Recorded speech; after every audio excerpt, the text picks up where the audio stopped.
Esta semana en el espacio Cuatro Culturas hablamos con Amparo Sánchez Rosell, presidenta de la Plataforma contra la Islamofobia. Ha venido a Ceuta, procedente de Valencia, donde reside, y aquí ha intervenido en una mesa redonda sobre el papel de la mujer en el ámbito social, cultural, político, donde nos da una serie de instrucciones, una serie de reflexiones que nos hace en una entrevista que emitimos a continuación.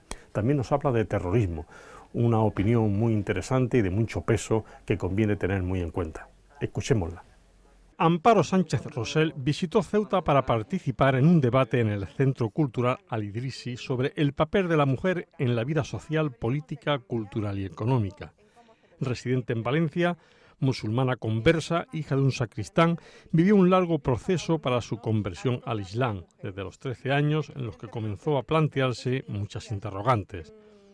Ahora es presidenta de la Plataforma contra la Islamofobia y es solicitada en tertulias nacionales con mucha frecuencia.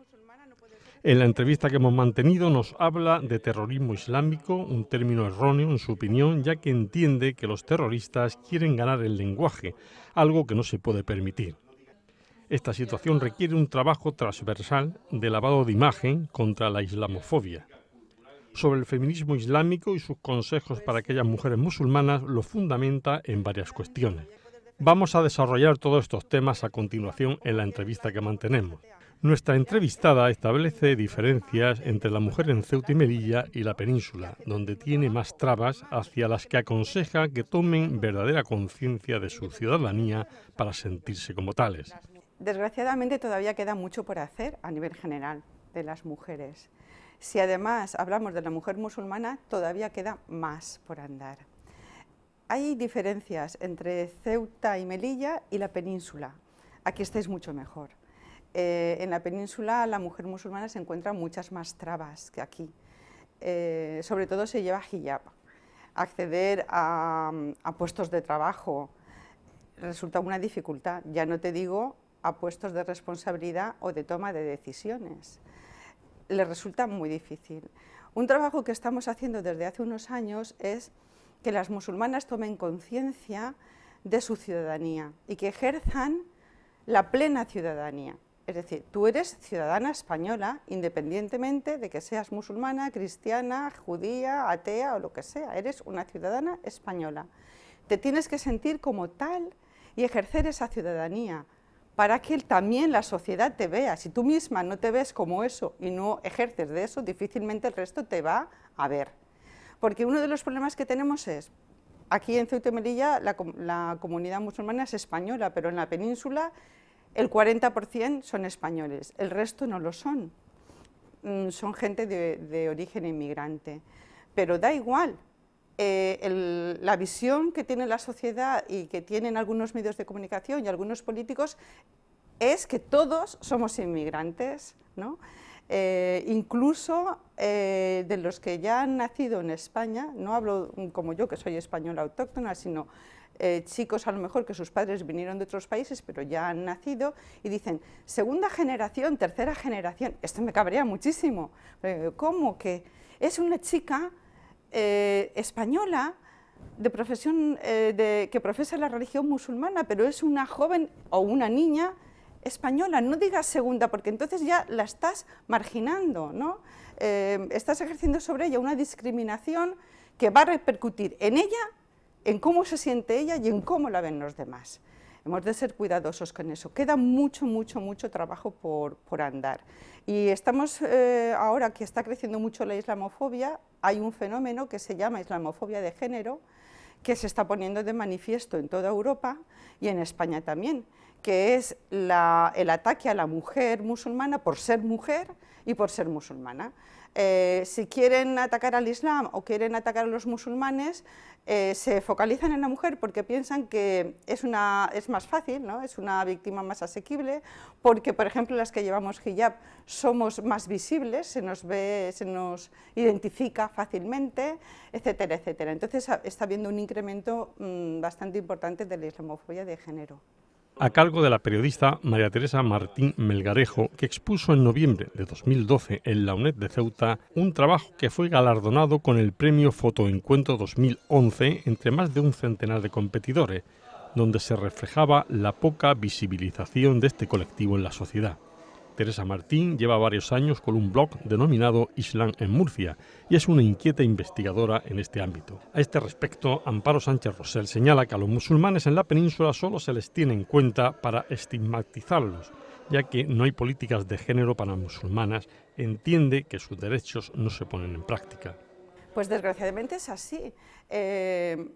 A nivel general, tanto de hombres como de mujeres, pero por ejemplo en el tema de la mujer, que es el que más nos ocupa en esta conferencia, solo se tiene en cuenta a las musulmanas cuando se trata de salvarlas, entre comillas, y se pretende liberarlas, no se sabe muy bien de qué, ¿no? O cuando se trata de estigmatizarlas. Quiero decir, no hay unas políticas inclusivas de género para la mujer musulmana.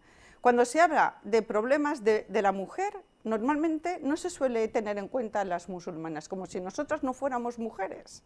Solamente se nos tiene en cuenta cuando quieren hablar de Islam o de religión. No, perdona, yo soy una mujer, igual que cualquier otra. Si es un problema de género, a mí me afecta igual o más que a ti. El hecho de ser musulmana no me libera de estos problemas, al revés, los agrava. No se visibiliza, no se tiene en cuenta a los ciudadanos, por eso decía yo, aunque el 40% ya son españoles, no se les ve como españoles. Entonces, como no se les ve como españoles, se les tiene ahí como algo que tiene que cumplir con sus obligaciones, tiene que pagar sus impuestos igual que cualquier otro, pero sus derechos, aunque están en el papel, a la hora de ponerlos en la práctica no se ponen en práctica. Hablamos de inclusión social, de interacción en una sociedad diversa y plural, y nuestra entrevistada hace hincapié en lo negativo que es establecer guetos. Yo creo que hablar de integración ya nos queda un poco desfasado, porque si la mayoría somos españoles, hablar de integración no tendría mucho sentido. Habría que hablar de inclusión, que es volvemos a lo de siempre. Políticas inclusivas, prácticas inclusivas, que haya interacción. Si todos somos partes de la misma sociedad, todos debemos aportar lo mejor de nosotros mismos en esa sociedad y colaborar los unos con nosotros. No se puede establecer guetos, no es bueno hacer guetos. No es bueno decir, voy a hablar con los musulmanes, voy a hablar con los cristianos, voy a hablar con los ateos, voy a hablar con los judíos. No, perdona, todos somos españoles. Vamos a afrontar el problema el que sea, del paro o del que sea, entre todos. Y vamos a aportar opiniones y posibles soluciones, o lo que podamos entre todos, independientemente de la religión o de la no religión que profesemos. Entonces, integración es para alguien que acaba de llegar y que no conoce la sociedad, etcétera, etcétera, pero de esos cada vez hay menos. Muchos musulmanes conocen ya la lengua, se desenvuelven bien, o sea, están integrados. Otra cosa es que la gente quiera confundir integración con asimilación. Claro, no han perdido su identidad religiosa, no han perdido su identidad cultural, pero están integrados. Lo que hay que hacer es una política interactiva y unos trabajos interactivos donde la sociedad, que hoy por hoy la sociedad española es diversa y plural, pueda desarrollarse y ser activa de esa forma diversa y plural. Nosotros decimos, mirad, somos iguales en derechos y obligaciones, pero somos diferentes porque somos seres humanos. Y los seres humanos somos diferentes, no somos todos iguales. Los hay altos, los hay bajos, los hay blancos, los hay negros, los hay amarillos. Y ese es derecho, forma parte de nuestros derechos. Esa diferencia, la libertad religiosa, es un derecho fundamental de las personas, ¿no? Entonces, somos diferentes y tenemos derecho a ser diferentes. Iguales, sí, ¿en qué? En derechos y obligaciones, en igualdad de trato, en igualdad de oportunidades, a la hora de pagar un impuesto o a la hora de responder ante la justicia, en derechos y obligaciones iguales, en lo demás no. Hablamos de terrorismo y Amparo Sánchez Rosell alude a que no podemos permitir que los terroristas nos quieran ganar la batalla del lenguaje. Sí. Empezaron a hablar de terrorismo islámico y estuvimos protestando y reivindicando durante mucho tiempo. De terrorismo islámico pasaron a terrorismo islamista, seguimos protestando. Ahora hablan de terrorismo yihadista y tampoco nos parece bien, porque al fin y al cabo yihad es esfuerzo, realmente.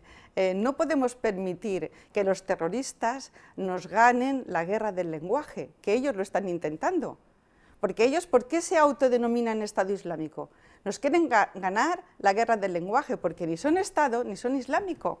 En el momento que tú les llamas así, ya te han ganado una guerra, porque ya les está reconociendo una categoría política que no tienen, que es la de Estado, y una categoría religiosa de representar una religión que tampoco les corresponde.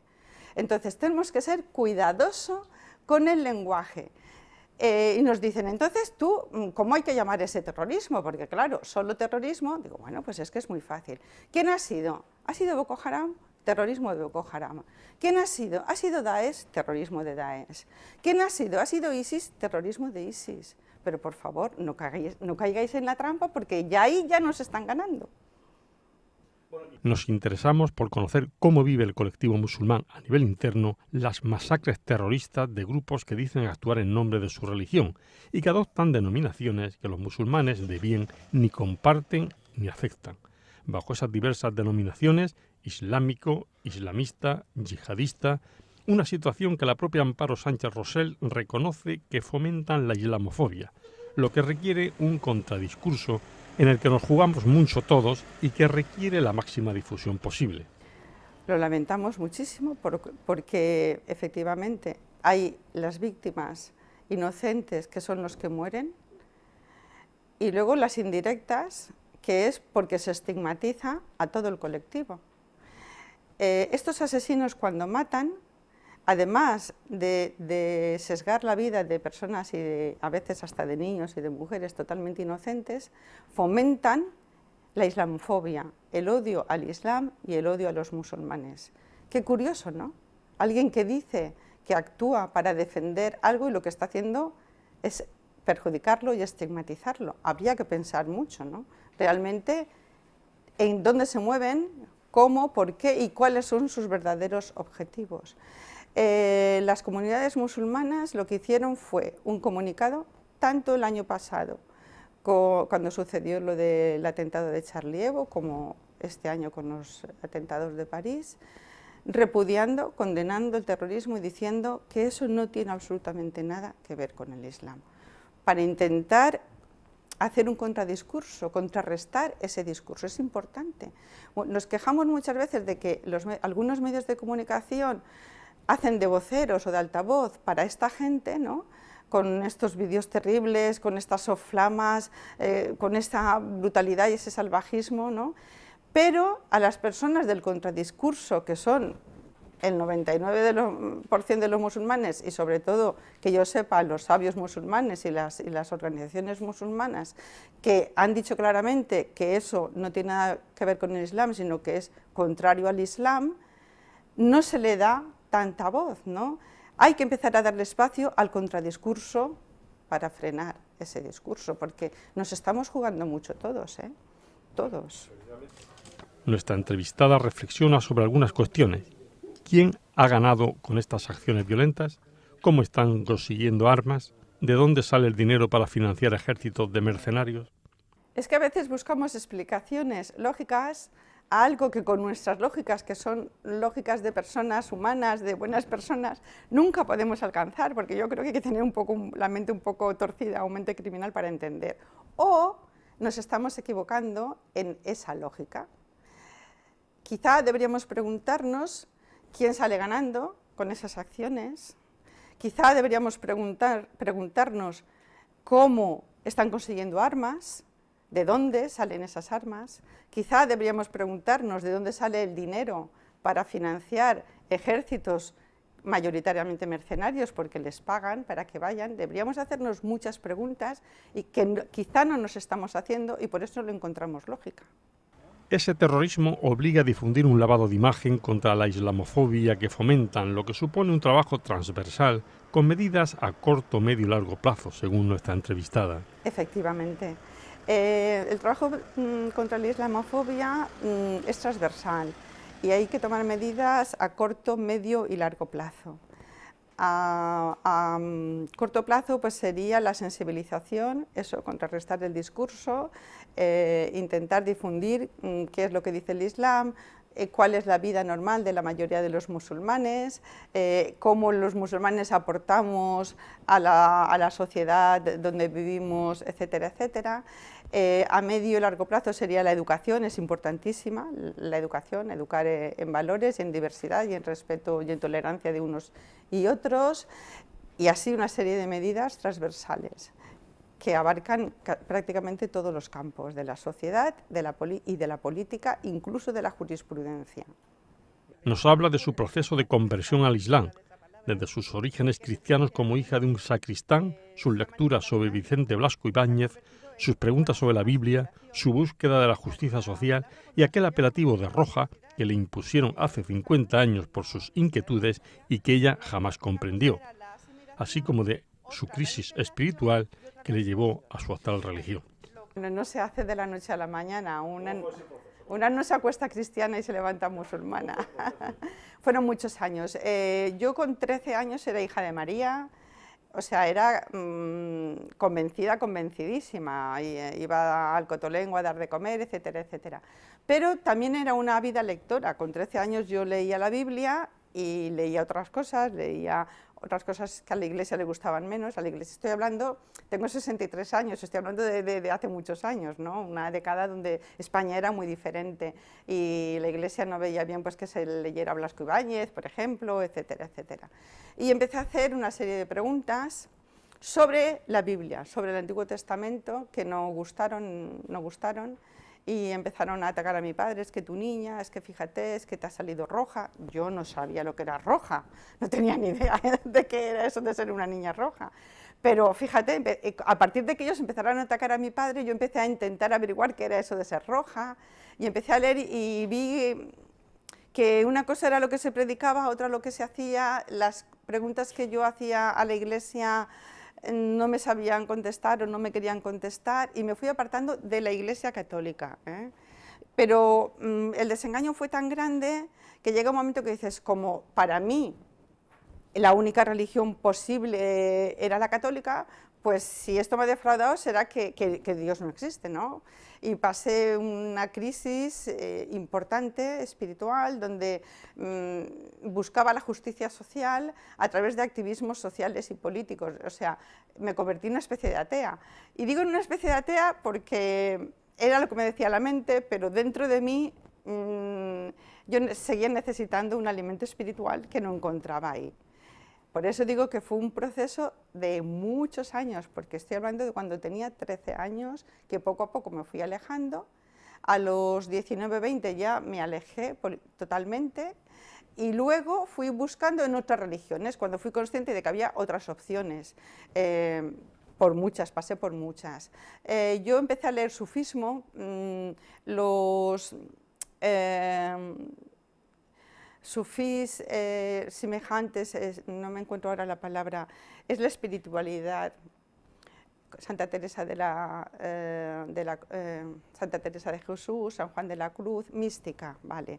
La mística sufí, muy similar a la mística que yo conocía, que a mí me gustaba. Eso fue una de las fuentes que me fueron introduciendo al Islam. Luego la historia de Al-Ándalus que a mí me habían contado no tenía que ver con lo que contaba otras fuentes.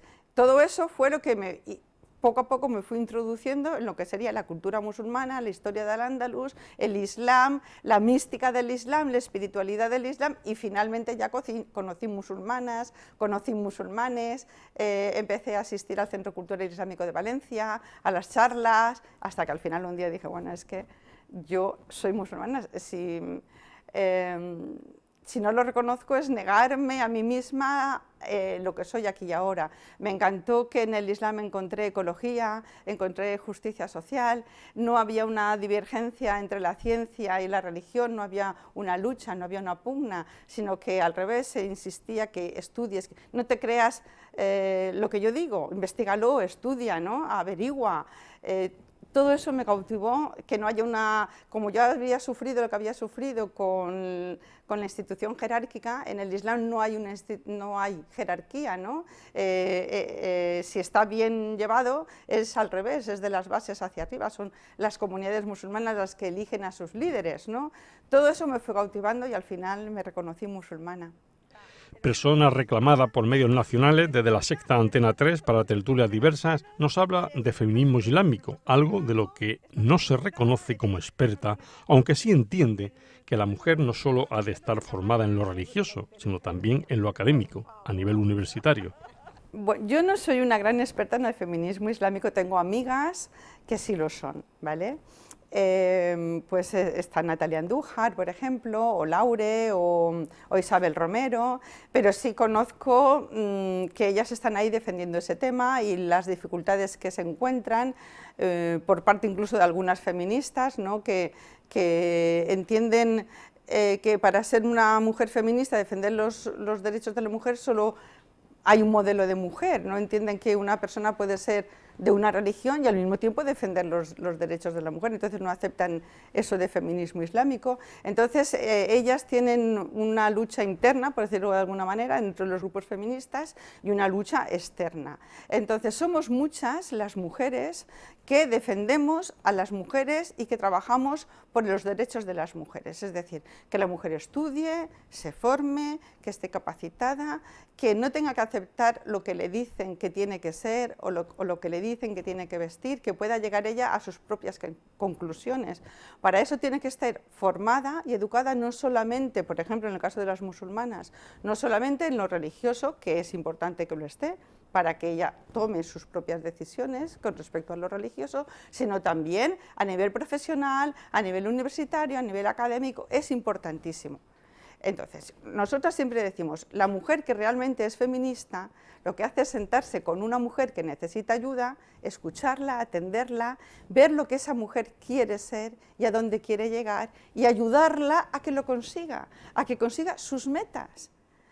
No es una buena feminista la que se siente y le dice, no, muy mal, tú te tienes que liberar con su idea de liberación y tienes que ser así. Está cayendo en una postura machista, patriarcal, por decirlo de alguna manera. No, hay que estar al servicio de las personas y eso lo dice el Islam, ¿no? Hay que estar al servicio de los demás. El mejor musulmán es el que sirve a los demás. Finalizamos con el consejo que Amparo Sánchez Rosell imparte a las mujeres musulmanas, que estudien, se preparen culturalmente y fijen sus propios objetivos para alcanzarlos. Que estudien, que se formen, que se preparen, que tomen sus propias decisiones, que se fijen sus metas y sus objetivos y que vayan a por ellos, que no se dejen amedrentar, que ejerzan la plena ciudadanía. Son españolas, musulmanas y tienen que ejercer como tal y ser reconocidas como tal. No basta con que lo diga la legislación, tenemos que llevarlo al pie de calle. Ese es mi mensaje.